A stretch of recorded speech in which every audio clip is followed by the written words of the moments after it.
Hello दोस्तों, good morning. कैसे हैं आप सब? मैं आशा करती हूँ कि आप सब ठीक होंगे और हम भी एकदम ठीक हैं। तो नए दिन से नए ब्लॉग की शुरुआत हमने कर ली है। तो मौसम आप देख सकते हो दोस्तों कि धूप आ चुकी है, सूरज भगवान आ चुके हैं और रात को ओस ये भगवान बहुत ज़्यादा पड़ी हुई थी। तो आप देखो कि पेड़ पौधे तो ऐसे हो रखे जैसे उनको नहला दिया होगा सुबह सुबह, लेकिन ओस पड़ी है। रात को इतनी ओस पड़ती है तो सुंदर सुंदर नज़ारा था। लेकिन ना ओस पड़ने की वजह से ठंड भी बहुत हो चुकी है। सुबह ठंड बहुत ज़्यादा हो रही है दोस्तों। मौसम सुबह सुबह लग जा रहा है कोहरा और साफ़ होने के लिए उसको 9-10 बज जा रहे हैं। जब तक कोहरा हट रहा है अच्छे से धूप आ रही है, उसके बाद जब धूप आ रही है तो कुछ ज़्यादा ही तेज़ की धूप आ जा रही है। तो मौसम कुछ सुहाना सा हो रहा है, खिलखिलाती धूप है। लेकिन आप सुबह सुबह देख सकते हैं जब कोहरा रहता है, थोड़ा बहुत ओस रहती है तो थोड़ा ठंडा हो ही जाता है। हमारे घर में सबसे पहले धूप आई है, देख लीजिए पूरे गांव से पहले हमारे घर में धूप आई है।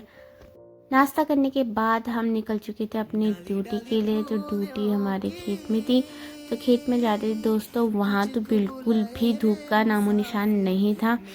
और फिर ना तेज़ धूप तो लगी जाती है थोड़ी देर में, अगर धूप में काटो तो एक साइड को धूप थी और हमको काटना था उधर गधेरे में। तो फिर हम लग चुके थे अपनी। आप देख सकते हैं यहाँ तो कुछ रात जैसी हुई है। तो मैं तो कह देती हूँ कि मम्मी को रात हुई है।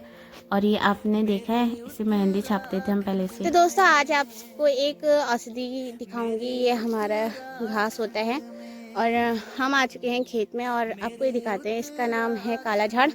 और अब अगर आप देखेंगे तो यहाँ पे आपको सब काला झाड़ दिखेगा पूरे गधेरे में। बहुत ही ज़्यादा उपयोग में आता है दोस्तों। मेरी मम्मी बताती हैं कि एक बार उनका पैर कट चुका था और काफ़ी, तो दोस्तों पैने पत्थर से कटने पे मम्मी को बहुत ज़्यादा घाव हो चुका था। और उसके बाद हमारी एक ताई जी ने इसे पीस के मम्मी का तभी पैर पे लगाया। और इसके साथ एक चटकुर घास होता है, अगर आपको मुझे मिलेगा तो मैं आपको ज़रूर दिखाऊंगी। तो उसके बाद मम्मी ने ये लगाया और उस पर पानी नहीं लगाया।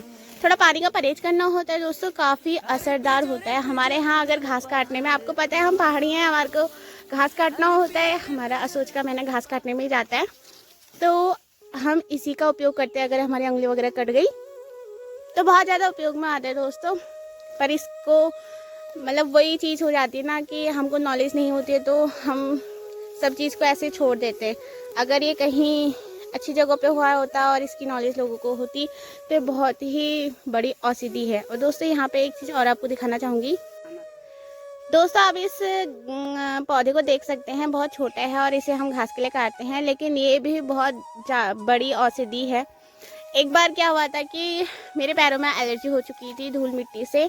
तो जो नाखूनों के कोने होते हैं वहाँ से फट चुके थे और धूल मिट्टी में जाकर उसमें से खून निकला करता था।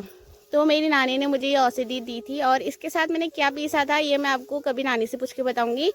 और मैंने इसको लगाया था, इसका लेप लगाया था अपने पैरों पे। तो आज काफ़ी टाइम हो गया है, काफ़ी ठीक हो गया, जल्दी ही ठीक हो चुके थे। मैंने ये अपनी नानी से, मुझे याद है अच्छे से, तो मैं आपको इस साझा कर रही हूँ ये जानकारी कि अगर आपको कहीं मिला और आपको भी ऐसे धूल मिट्टी से एलर्जी हो गई कभी तो आप इसका यूज़ कर सकते हैं। तो दोस्तों ये है काला झाड़। और जो एलर्जी की बात मैंने बताई थी रियलिटी थी, सच में हुई थी एलर्जी। और ना हमने घास वास काट लिया था तो घास बहुत ज़्यादा गीला हुआ था, उसके कारण जैसे वो घास को भी नहला दिया होगा। तो हमने उसे लाके धूप में सुखाया, क्योंकि फिर घर को सूखी घास ले जाना सही रहता है। तो हमने जो ज़्यादा गीली घास थी उसको वहीं पे सुखाया और चल दिए घर को।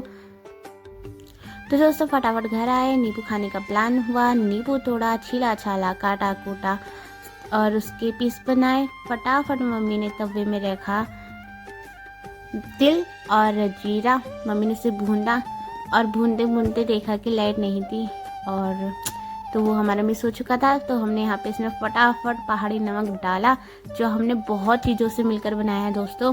कभी इसका भी एक वीडियो जल्दी लेके आएंगे। और फिर इसमें मम्मी ने डाली हल्दी, धनिया, दही और मिक्स किया। और फिर हमें याद है कि इसमें गुड़ भी डालना था, फिर मैंने फटाफट काटा गुड़ और इसमें डाला। तो हमारा नींबू एकदम रेडी हो चुका था। लाइट ना होने की वजह से हमने तेल इसमें नहीं डाले, क्योंकि दिन का खाना खाने का टाइम भी हो रहा था ना, लेट हो रही थी। तो हमारा नींबू हमने फटाफट दोस्तों फूल कितने ज़्यादा प्यारे लग रहे हैं ना, हमारे ताई जी के घर पे हुए थे। मुझे तो समझ में नहीं आते रंग बिरंगे फूलों की भी अपनी अलग ही एक बात होती है ना, पीले, गुलाबी, भूरे। मुझे तो इतनी ज़्यादा सुंदरता लगती फूलों की, काफ़ी सुंदर लग रहे थे। तो मैंने सोचा कि यार इसका भी एक वीडियो बनाना चाहिए। देखिए दोस्तों, भूरे कलर के फूल कभी कितने प्यारे लग रहे हैं ना। और ये सर्दियों का टाइम होता ही है जिस टाइम पे ऐसे फूल खिलते हैं पीले।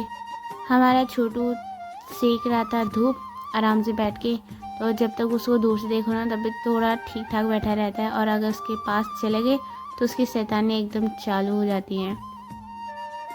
तो मम्मी के सिर पे लगाई गई मेहंदी, क्योंकि मम्मी के बाल हो जाते हैं जो डेली लगाते हैं मेहंदी, उनको टाइम टू टाइम मेहंदी लगानी पड़ती है।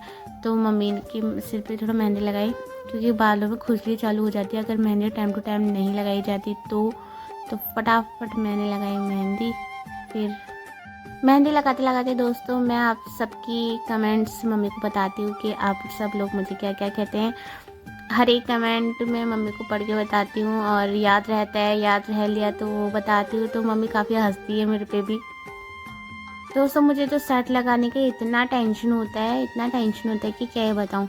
जबकि मुझे शर्ट लगाना आता नहीं, मुझे तो घास देने का भी बहुत टेंशन हो जाता है, पूछ के देना पड़ता है। ना तो कब मम्मी गुस्से से पू मेरे सिर में डाल दे, खैर ये तो होते रहता है, बचपन में बहुत हुआ करता था ना इसलिए।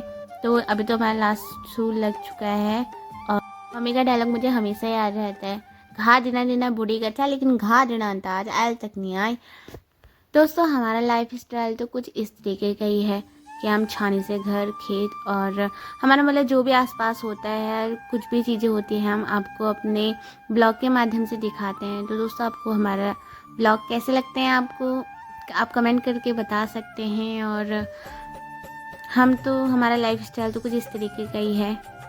दोस्तों 1 साल हो चुका है ब्लॉगिंग करते करते, वीडियोस बनाते हुए। तो मुझे ऐसा लग रहा है कि कहीं ना कहीं कोई मिस्टेक हो रही है। तो अगर आपको कुछ लगता है कि आप मिस्टेक हो रही है तो आप मुझे बता सकते हैं, कमेंट कर सकते हैं, आप मुझे मैसेज छोड़ सकते हैं, तो जिससे मैं कुछ अपडेट कर पाऊँ। और आप मुझे सजेस्ट भी कर सकते हैं कि मुझे क्या चीज़ें करनी चाहिए। तो थैंक यू फॉर वॉचिंग।